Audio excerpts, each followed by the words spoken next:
Hello my friend, and welcome to this month's Good News episode as we travel across the world to look at what's gone right in September. If you're new here, I'm Salmon. I make videos around good news and solutions to some of the world's biggest problems. And if you've been here before, it's lovely to have you back. And if you're enjoying these roundups, tap that like button to help fight the doom and gloom that seems to be everywhere on our news feeds right now and push a little bit of positivity out there instead. So let's get into it. Here's some good news in September that you might have missed. There was big news out of New Mexico in September as it became the first state in the US to offer free universal childcare for all families. Starting November 1st, parents of infants and toddlers will no longer pay a cent in co-pays, a move expected to save families over $12,000 per child each year. Governor Michelle Lujan Grisham says the initiative is about more than just cost relief. It's about helping parents stay in the workforce, giving kids the best possible start in life, and strengthening the state's economy.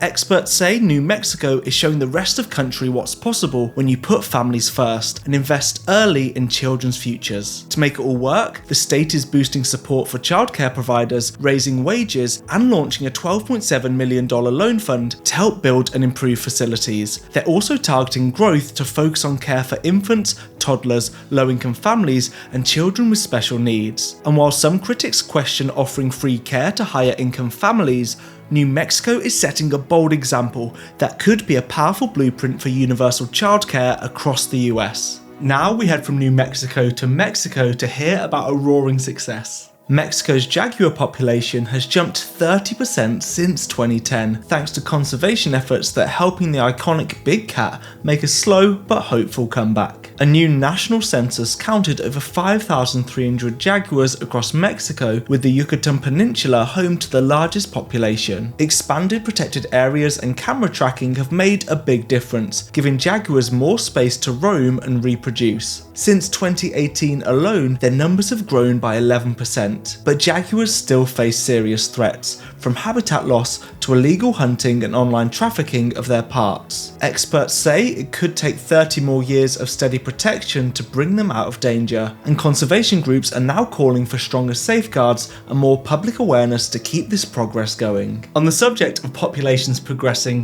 bison made an extraordinary comeback in Yellowstone National Park, going from a few dozen in the 2000s to around 5,000 today. A new study shows that as bison roam and graze, they churn the soil and spread nutrients that boost grass growth and make it 150% more nutritious, helping to revive entire ecosystems. Scientists say it's a glimpse of how nature once functioned, and a sign that free-roaming bison could help restore grasslands across North America. And in other conservation news, New South Wales in Australia has officially confirmed the Great Koala National Park, adding 176,000 hectares of protected forest to safeguard more than 12,000 koalas and other threatened species. The move includes an immediate logging ban and marks one of the largest expansions of protected land in the state's history. For this next story, we head to the University of Oxford, where scientists have announced a breakthrough that could help reverse global honeybee declines.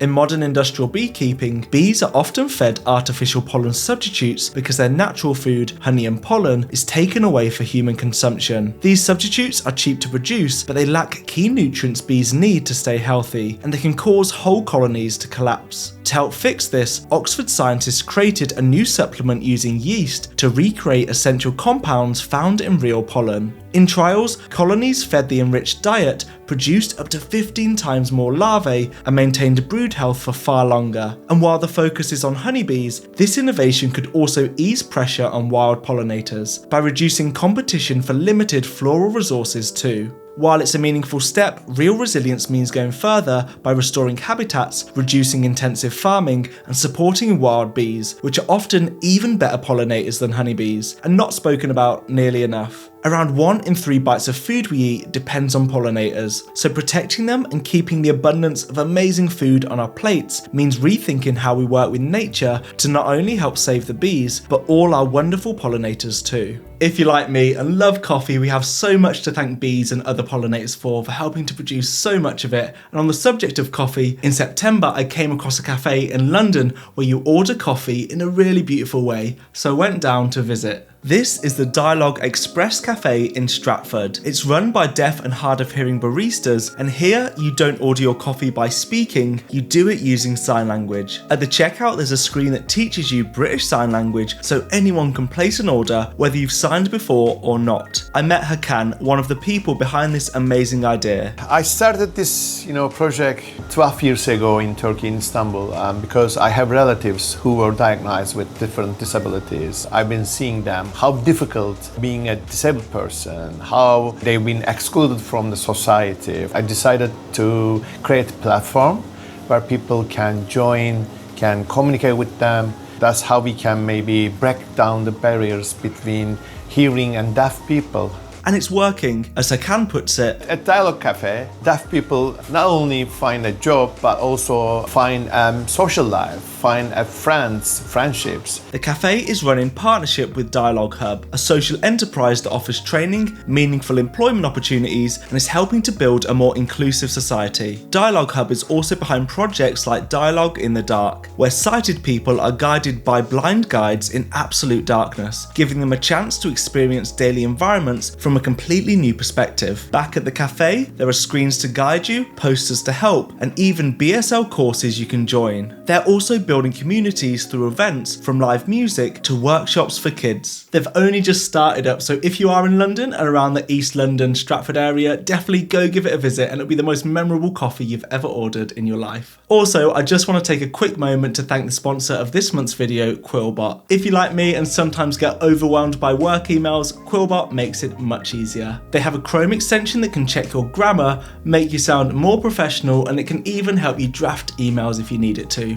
Ever since I installed Quillbot, my inbox has been much easier to manage, and you can try it for free just using this link below here. This month I also came across a startup in London that are using fungus to eat plastic waste, but as I was busy trying to learn sign language, I sent Elle, my videographer, down to meet the team and learn more about it. At Biome, we developed Terrafill. Terrafill is a building insulation product that's made out of fungi and agricultural waste. So we take agricultural waste, we process it and engineer it, and then we introduce it to fungi, and then together they make this product here, which is an insulation product for buildings, but it could also be for other applications. So current insulation products are predominantly made out of petrochemical derived additives, or they're made out of minerals or rock. And those processes are incredibly unsustainable, but they also have inherent limitations that need to be addressed with additives and chemicals that may be harmful to human health. So we're just trying to find a more sustainable and healthier alternative. And fungi provides us with some incredible properties that we're not able to find in other additives or other chemicals out there. And the fungi is self-replicable, so it just self-multiplies.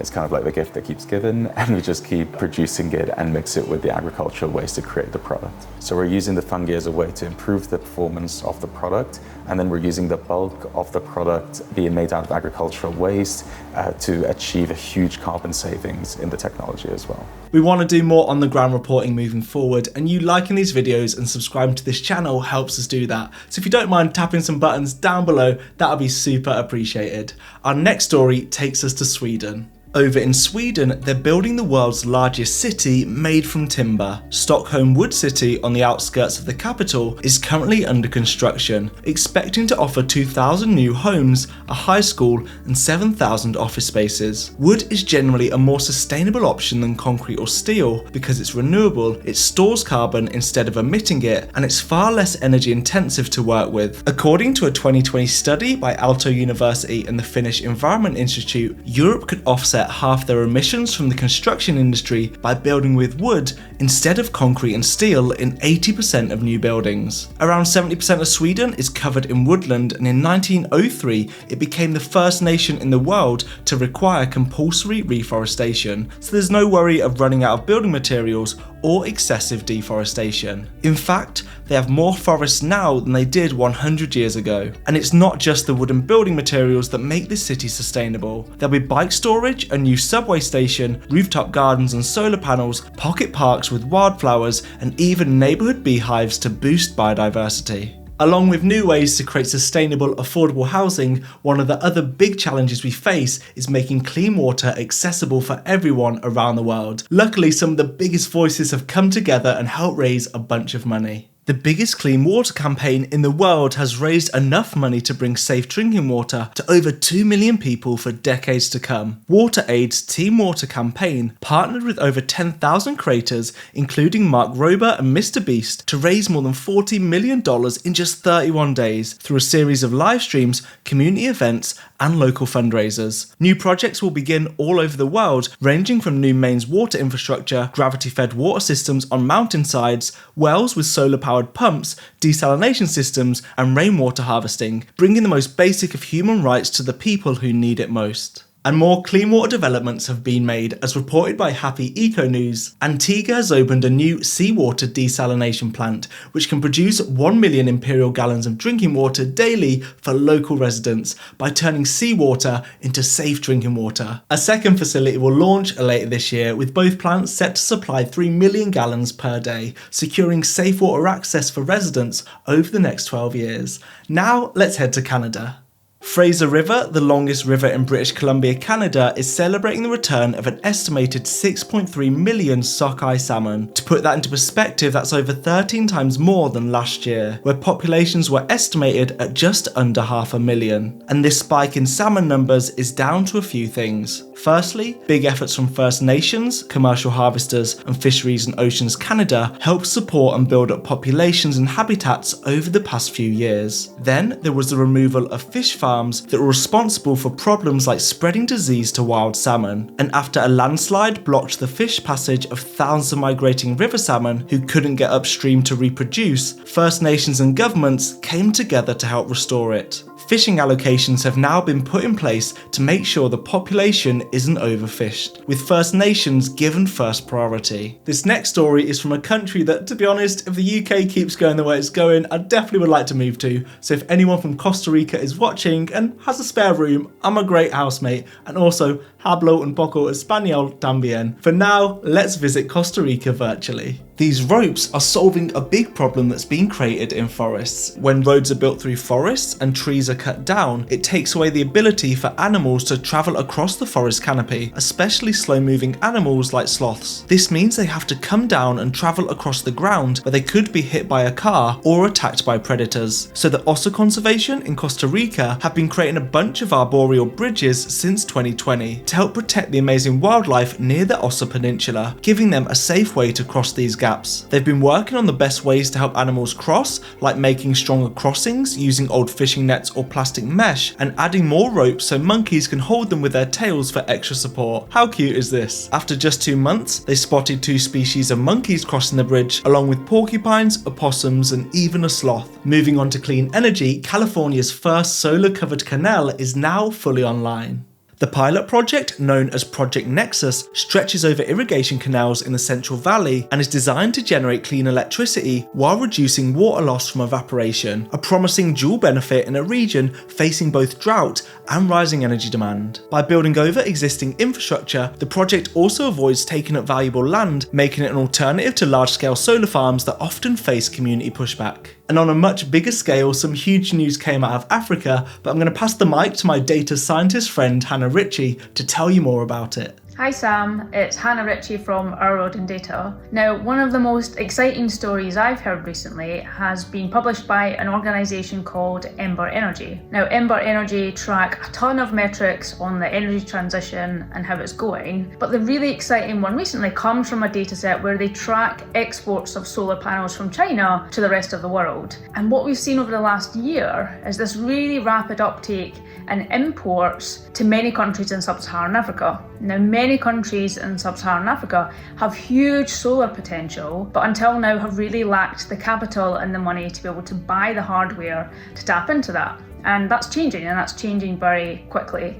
I think that's really promising from a climate change and pollution point of view. Also really exciting because many people there don't have access to electricity and modern energy. So it's definitely a big win-win, and I hope it continues. Hannah is also the deputy editor of Our World in Data. It's this amazing website that collects the leading research to help people make well-informed, evidence-based decisions on the world's largest problems. I just did an interview with her over on my Patreon and YouTube member section, where I asked things like, is it too late to stop climate change? And about a bunch of other topics she discusses in a new book, Clearing the Air, which is out this month. To watch the interview and also get your name in the credits at the end of this video too, you can join my Patreon here or by tapping the link down below. Or if it's easier, just tap that join button right here over on YouTube. We've got 4 stories left, and this next one is about a new way we could detect cancer.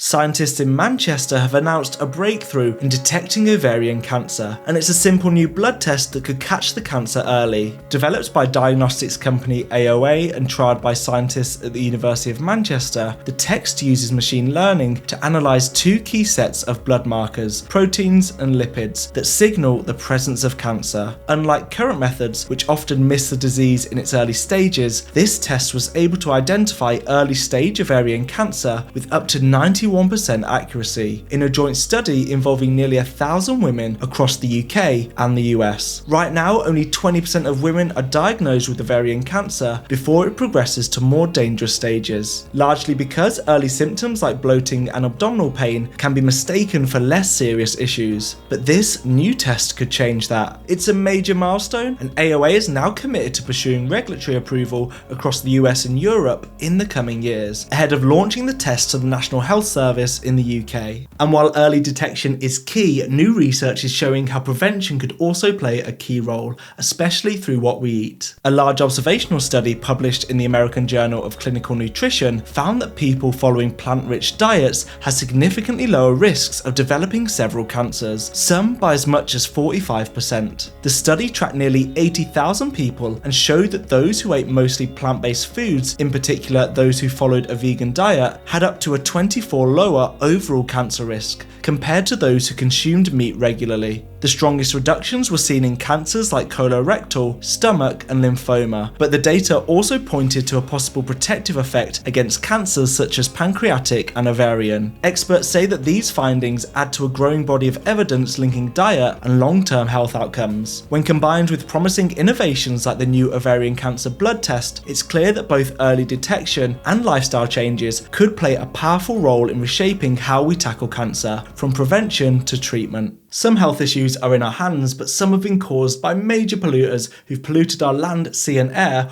all for short-term profits, while they knew about all the problems they are contributing to over 50 years ago. But some news this month showed that we could be getting one step closer to holding them accountable. There was some big news in climate science this month as researchers published the first ever study directly linking some of the world's worst heat waves to specific fossil fuel and cement companies. The study, which looked at over 200 heat waves around the world between 2000 and 2023, found that as many as a quarter of them would have been virtually impossible without the pollution from just 14 of the biggest fossil fuel producers. That includes companies like ExxonMobil and Chevron, and even countries like the former Soviet Union. This is a huge step forward, not just for science, but for accountability too. Legal experts say that directly linking specific heat waves to specific companies could strengthen future climate lawsuits, making it more likely that major polluters will be forced to pay for the damages they've caused to our planet. I especially chose this story to end on just because I think it's a lovely story to leave you with, and it's about a beautiful act of generosity. A landlord donated his entire rental estate to a local non-profit helping people in need of housing. Before passing away at age 97, Richard Dick Reitz gifted 20 housing units across 10 properties to Pillars, an organisation that helps people move out of shelters and into stable, affordable homes. It's the largest single donation in the non-profit's history and is expected to help house around 40 people. Reitz was known for giving tenants a chance when others wouldn't, often relying on handshakes and trust instead of strict contracts. He turned down offers from developers because, in the words of his family, the last thing he wanted was to displace people. Now, Pillars says they'll continue his legacy with care, working closely with current tenants and using the properties to keep more families off the streets and in homes they can rely on. That's a wrap. Thank you so much for watching. If you enjoyed this video, tap that like button, and also thank you to all my wonderful supporters who helped me bring this video to life and also share news that typically doesn't get much airtime. I appreciate you all so much, and I'll see you the same place, same time next month, my friend. Bye!